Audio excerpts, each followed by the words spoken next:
사천과 진주에 차량 뒤쪽 번호판을 촬영할 수 있는 후면 단속 카메라가 시범 운영에 들어갑니다. 기존 단속 카메라는 앞번호판만 찍을 수 있어 오토바이엔 무용지물이란 지적에 설치하게 됐습니다. 서부 강남의 한 해를 돌아보는 기획보도. 오늘은 대규모 행사가 많았던 진주시 소식 살펴봅니다. 형평운동 100주년부터 아시아역도 선수권 대회 등 굵직했던 행사로 가득한 가운데 경영난을 겪던 한국국제대가 역사 속으로 사라졌습니다. 서부 강남 곳곳에 내린 눈으로 지리산은 겨울왕국으로 변신한 가운데 감탄하는 소식이 이어졌습니다. 통영 대전 고속도로는 오중 추돌 사고로 부상자가 나오면서 보는 이들을 안타깝게 했습니다. 농산물 가격이 폭락하더라도 생산비 일부를 지원받을 수 있는 농산물 기준가격 보장제가 의령군에서 시행되고 있습니다. 농가의 호평을 받고 있는 가운데 지원 품목을 늘리기로 했습니다. 연말 연시를 맞아 다양한 문화 행사가 이어집니다. 페인트를 활용해 명품 브랜드를 재해석한 작품전부터 서예 작품전까지 각종 전시 행사를 전해드립니다. 시청자 여러분 안녕하십니까? SCS 뉴스인타임 시작합니다. 거리를 다니다 보면 단속 카메라가 있는 곳에서도 교통법규를 위반하는 오토바이들을 종종 볼 수 있습니다. 번호판이 후면에 달려 있어 카메라에 잡히지 않기 때문인데요. 이를 막기 위해 후면 번호판을 촬영하는 카메라가 도입돼 시범 운영에 들어갑니다. 김현준 기자의 보도입니다. 길을 건너는 사람 사이를 아슬아슬하게 스치는 오토바이. 이내 인도 위를 지나쳐 위험한 질주를 이어갑니다. 젊은 사람들이 좀 위험하게 많이 타긴 타거든요. 그 3년 전만 해도 진짜 완전 무법정지였어요. 제가 하면서 깜짝깜짝 놀랄 정도로 젊은 애들은 신호 아예 안 지키고. 지난해 경남에서 발생한 이륜차 교통사고는 모두 963건. 진주와 사천에서도 각각 30건이 넘는 이륜차 사고가 발생해 모두 6명이 숨졌습니다. 이륜차 난폭 운전이 심해지자 단속을 강화해야 한다는 지적이 꾸준히 제기되고 있습니다. 하지만 오토바이 번호판이 이처럼 뒤에 달려있다 보니 차량 앞부분만 인식하는 기존의 무인 단속 카메라로는 적발이 불가능합니다. 이에 경남경찰청이 도내 6개소의 뒷부분을 촬영할 수 있는 후면 단속 카메라를 시범 운영하기로 한 가운데 사천과 진주에 각 한 곳씩 설치됐습니다. 카메라를 지나치자마자 다시 속도를 올리는 차량도 단속할 수 있습니다. 한편 번호판이 없거나 단속 카메라 시야를 벗어나 달리는 오토바이를 잡을 대책이 필요하다는 지적도 나옵니다. 물론 이제 그렇게 후면 번호판을 이제 단속을 하면은 좀 아무래도 신경을 좀 많이 쓸 것 같은데 이제 그 외에도 이제 번호판을 좀 안 붙이고 다니는 오토바이들이 많아요. 그래서 그거에 대한 또 다른 대처 방법들도 있으면 더 좋겠습니다. 경찰은 내년 상반기에 지방도 등 13곳까지 설치를 확대할 계획. 후면 무인 단속 카메라가 안전한 교통문화 조성에 도움을 줄 수 있을지 주목됩니다. SCS 김현준입니다.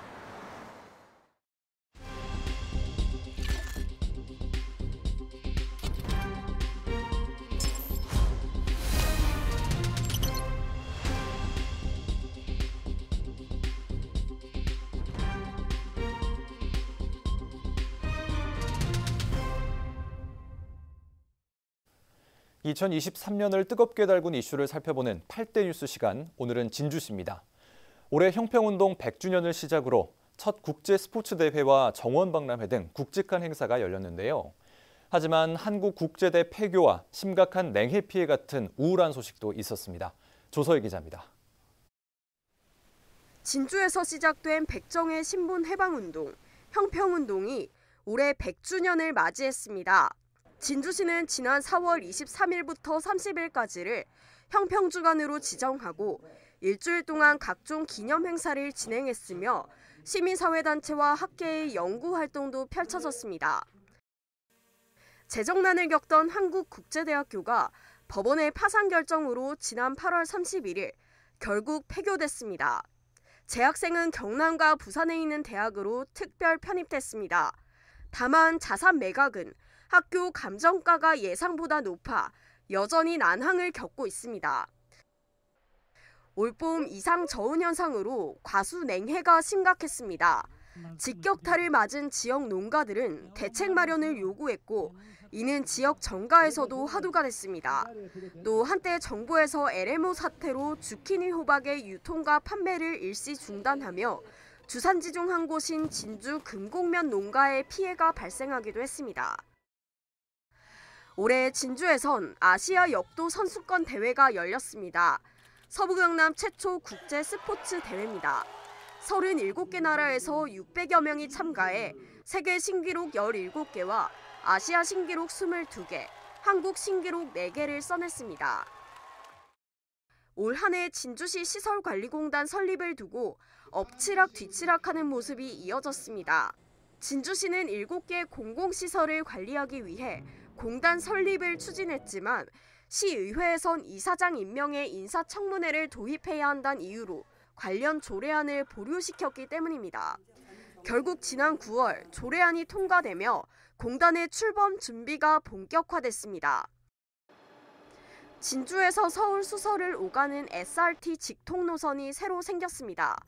환승할 필요 없이 3시간 30분 만에 서울 수서에 도달할 수 있게 된 겁니다. 현재 상행과 하행 각각 2번씩 총 4편이 운행되고 있습니다. 국가정원 지정을 추진 중인 진주 월화산에서 첫 정원 박람회가 열렸습니다. 5일 동안 2만 5천 명이 행사장을 다녀갔습니다. 다만 행사 기간 중 산림 레포츠 시설이 공중에서 멈추는 사고가 발생해 진주시가 긴급 조치에 나서기도 했습니다. 지난 9월 진주 상평동에선 2주 사이 2번의 싱크홀이 생기는 일도 있었습니다. 집안 침하 원인은 노후 폐수관로 때문으로 진주시는 서둘러 정비 작업에 나섰습니다. SCS 조사입니다. 경남 지역 상공회의소로 구성된 경남상공회의소 협의회가 국회를 찾아 우주항공청 특별법 통과를 촉구했습니다. 27일 최재호 경남협의회장과 이영춘 진주상의회장, 서희영 사천상의회장을 비롯한 관계자 150여 명은 경남 지역 국민의힘 국회의원과 함께 국회 본관에서 기자회견을 열었습니다. 이들은 경남은 우주항공 산업이 집약된 곳으로 우주항공청 설립의 중요성을 절감하고 있다며 28일 열리는 본회의에서 반드시 의결해 주길 호소한다고 밝혔습니다. 상공인들은 기자회견에 앞서 여야 원내대표와 과방위 간사 등을 만나 이 같은 요구를 전달했습니다. 사천시가 2025년 사천 삼천포시 통합 30주년을 앞두고 기념사업 추진단을 출범시켰습니다. 26일 사천문화재단에서 열린 출범식에서 참석자들은 지난 발전 과정을 되돌아보고 앞으로 30년을 준비하는 계기로 만들자고 각오를 다졌습니다. 추진단은 민간 전문가와 시민을 포함한 26명으로 구성했습니다. 공동단장은 김병태 사천문화재단 대표이사와 이재용 전 한국예총 사천시 지부장이 맡았습니다. 사천시의회 행정관광위원회가 청년인구 정착과 체류형 관광정책 찾기에 나섰습니다. 구정화 위원장을 비롯한 행정관광위 소속 시의원은 거제 장승포 청년마을과 통영수산과학원 등을 찾았습니다. 사천시의회는 오수사례 견학이 일회성으로 끝나지 않고 청년 정착과 체류형 관광 육성을 위한 정책 개발에 활용하기로 했습니다. 통영 대전고속도로에서 버스와 승용차 등 5대의 차량이 추돌하는 사고가 발생했습니다. 지난 23일 저녁 8시 30분쯤 통영 대전고속도로 진주시 정촌면 구간에서 통영 방향으로 달리던 버스 1대와 승용차 4대가 잇따라 추돌했습니다.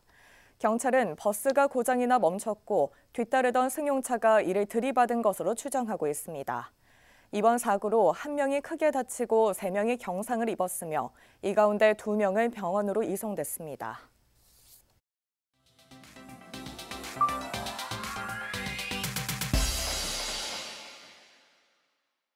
지난 23일 차량 5대가 잇따라 추돌하는 사고가 발생한 진주시 정촌면 통영대전 고속도로.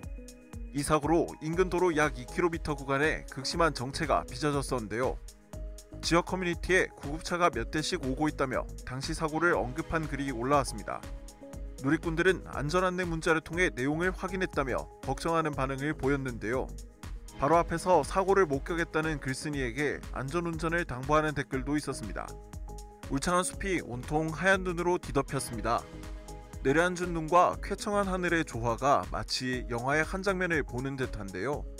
진주 지역 한 커뮤니티에 올라온 지리산 발해봉의 설경입니다.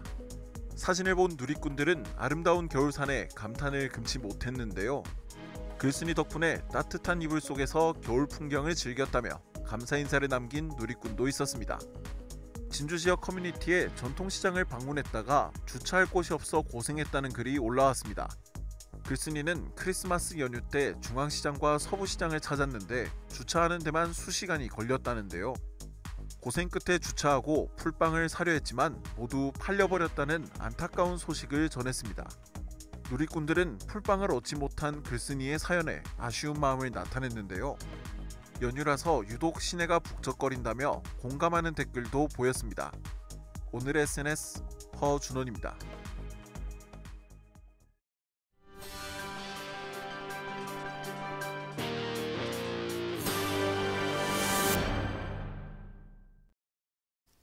농민들이 가장 고민이 많을 때가 바로 수확철이죠.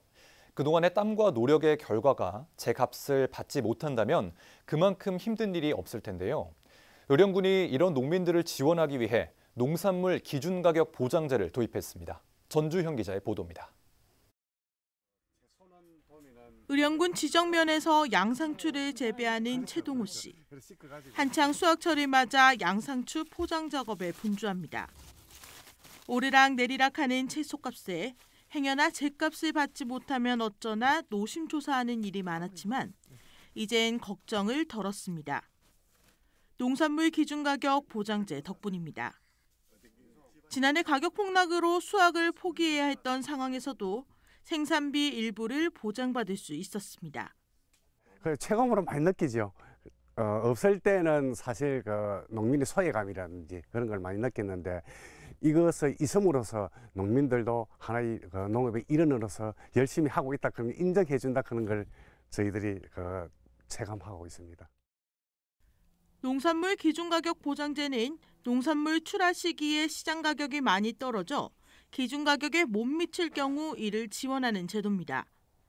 의령군은 최근 5년간 거래 금액의 평균가를 기준 가격으로 삼고 기준 가격의 70% 미만인 상황이 7일 이상 이어질 경우 그 차액을 지원하고 있는데 지금까지 280여 농가에 3억 원을 지원했습니다.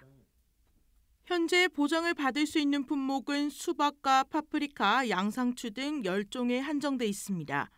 지원되는 품목 자체가 적다 보니 다른 작물을 재배하는 농가에서도 지원 요구가 이어지고 있습니다.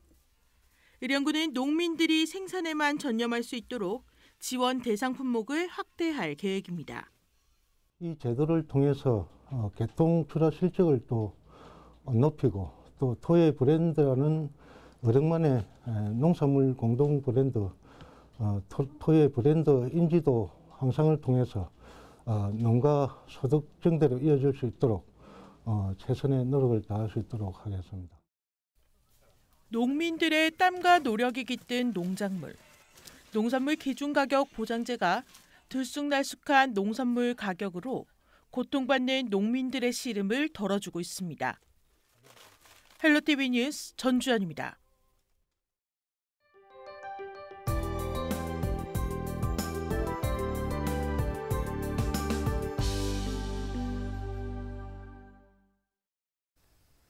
인간이 추구하는 자유를 명품 브랜드의 상징색을 활용해 그린 작가가 있어 눈길을 끕니다. 창립 51주년을 맞이한 서예단체의 작품전과 진주시립교향악단의 신년 음악회도 각각 열린다고 하는데요. 서부경남 문화가 소식을 하준 기자가 정리했습니다. 초록색과 빨간색을 주로 사용한 두 작품이 나란히 걸려 있습니다. 눈길을 사로잡는 건 안료를 흘리거나 흩뿌려 만든 자연스러운 무늬들. 여기에 액자도 그림에 사용된 것과 같은 색으로 칠해져 대칭성과 안정감을 느끼게 합니다. 전시작 전반은 에나멜 페인트로 그려졌는데 명품 브랜드의 상징색을 활용한 게 특징입니다. 작가는 명품 특유의 딱딱한 이미지를 해체해 예술의 본질, 자유와 자연스러움을 표현하고자 했습니다. 모든 명품들의 그런 이미지들이 딱딱합니다. 아주 직선이거나 전부 다 정형화되어 있거나 자유와는 상당히 동떨어진 것이죠. 그래서 이 딱딱한 이미지들을 전부 다 여기에다가 자유를 불어넣어서 해체시키겠다라는 의미고 이성석 작품전 새들 더 윈드 구찌 프리는 남가람 박물관에서 내년 3월 3일까지 이어집니다. 7월 칠석 설화인 견우직녀, 그리고 풍년을 기원하는 입춘축, 웃음풍조 시화년풍, 글귀를 한 획으로 이어 쓰거나 글자 안에 무늬를 새겨 마치 그림처럼 보입니다. 정자로 또박또박하게 써내려간 붓글씨부터 총 10가지 서체를 활용해 제작한 천자문 병풍까지 서예의 멋과 맛을 다양하게 담아낸 작품을 만나볼 수 있는 제49회 진주 피로의 전, 진주시청 갤러리에서 오는 29일까지 열립니다. 진주시립교향악단이 제104회 정기연주회로 돌아옵니다. 어느 예술가의 삶, 꿈, 그리고 열정을 주제로 마련된 이번 공연, 요한 슈트라우스 2세의 박쥐서곡과 차이콥스키의 호두까기 인형 모음곡 중 꽃의 왈츠, 베를리오즈의 환상교향곡 등이 연주됩니다.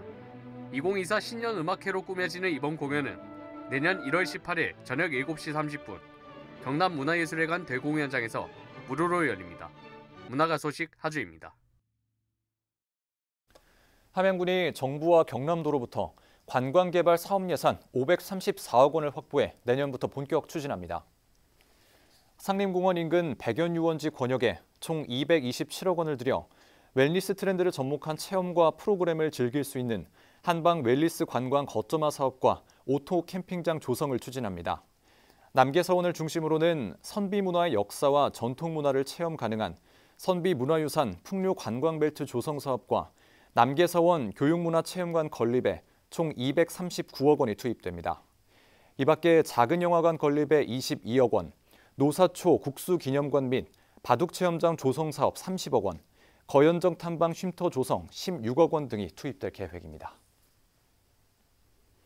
함양군이 오는 29일 함양읍 용산들 일원 문화복지 도시기반시설 조성 사업의 보상 계획에 대한 주민 설명회를 개최합니다. 설명회는 해당 지역 토지에 대한 손실 보상 등 추진 일정을 주민에게 설명하기 위해 마련되며 이날 오후 2시 함양읍 사무소 3층 대회의실에서 열립니다. 한편 함양 문화복지 도시기반시설 조성 사업은 총 11만 3천여 제곱미터 부지에 사회복지시설과 종합의료시설, 청소년시설 등이 입주 가능한 용지를 조성하는 사업으로 2027년 말 완료를 계획하고 있습니다.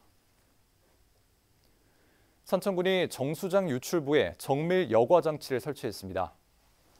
산청군은 26일 지역 모든 정수장 유출부에 자동 역세 기능이 있는 정밀 여과 장치를 설치했다고 밝혔습니다.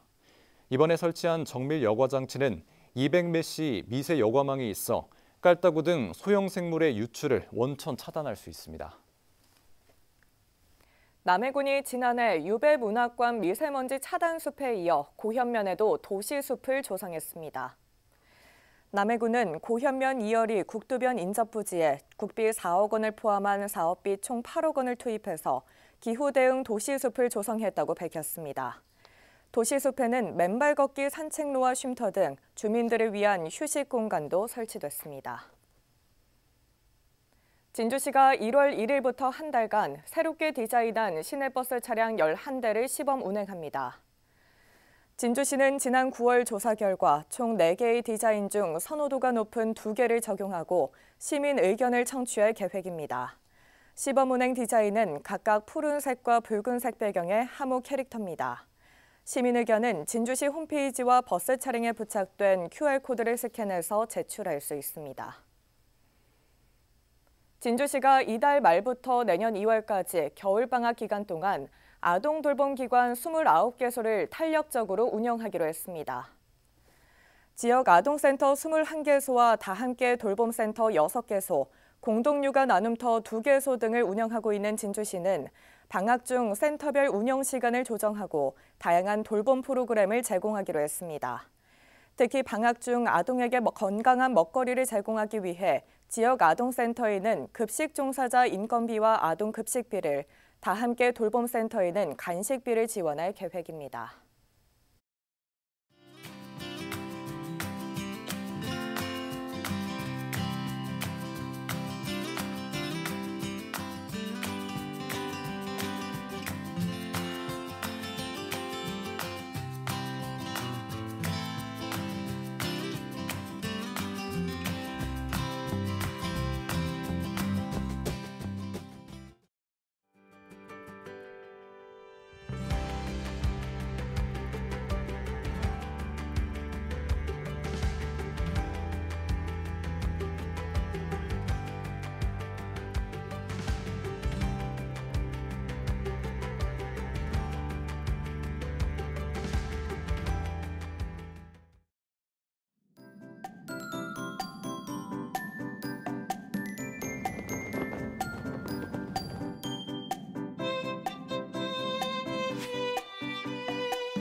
오늘 날씨는 농업에 도움이 되는 영농정만부터 전해드리겠습니다. 이번 주 기온과 강수량은 모두 평년과 비슷하겠는데요. 한편 과원에서는 월동 병해충을 철저히 관리하셔야겠습니다. 낙엽, 잡초 등 병해충의 월동 장소를 제거하고 관수시설에 물을 빼는 등의 관리가 필요하겠습니다. 이어서 자세한 지역별 날씨 살펴보겠습니다. 서부 경남 지역 대체로 구름 많겠는데요. 아침 기온은 진주 영하 3도, 사천 영하 2도로 출발해 한낮에는 10도에서 11도 분포 보이겠습니다. 전국적으로도 맑고 구름 많은 가운데 제주는 종일 흐리겠습니다. 아침 기온은 서울 영하 3도, 세종 2도로 출발하겠고 광주의 한낮 최고 기온은 10도 예상됩니다. 남해동부 앞바다는 종일 구름 많겠는데요. 물결과 바람은 모두 잔잔하겠습니다. 이어서 삼천포 기준 조석표 살펴보겠습니다. 물때는 7물, 만조 시각은 밤 9시 21분, 간조 시각은 오후 3시 26분 예상됩니다. 사천공항 날씨 정보입니다. 수요일 오전 9시 기준 하늘에는 구름만 조금 지나겠는데요. 우리 지역에서 서울 김포로 가는 첫 번째 항공편은 오전 10시 55분 예정돼 있습니다. 자세한 내용은 사천공항 홈페이지에서 확인하시기 바랍니다. 삼천포 여객 운항 정보입니다. 삼천포에서 제주도행 배는 밤 11시 30분에 출발할 예정입니다. 주간 날씨입니다. 당분간 큰 추위는 없을 예정인데요. 토요일과 일요일 사이 한 차례 비가 내리겠습니다. 지금까지 기상정보였습니다.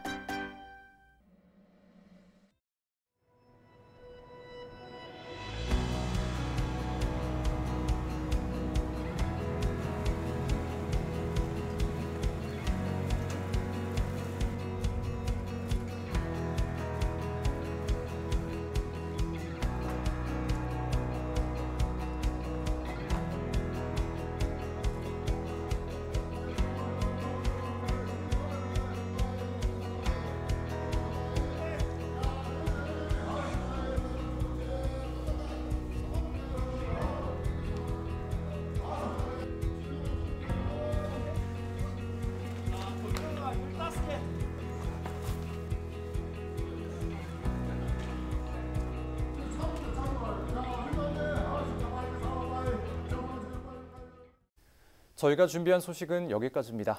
시청해주신 여러분 고맙습니다.